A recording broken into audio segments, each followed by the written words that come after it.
Hi friends, நம்ம இப்போ புது கெட்டலை அன்பாக்ஸ் பண்ண போறோம். வாங்க பார்க்கலாம்.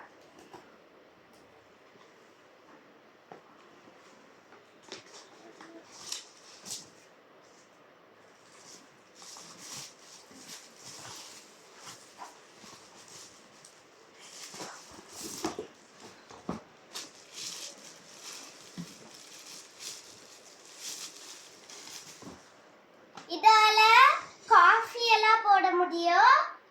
அடுத்தது இதால ஹாட் வாட்டர் மேக் பண்ண முடியும்.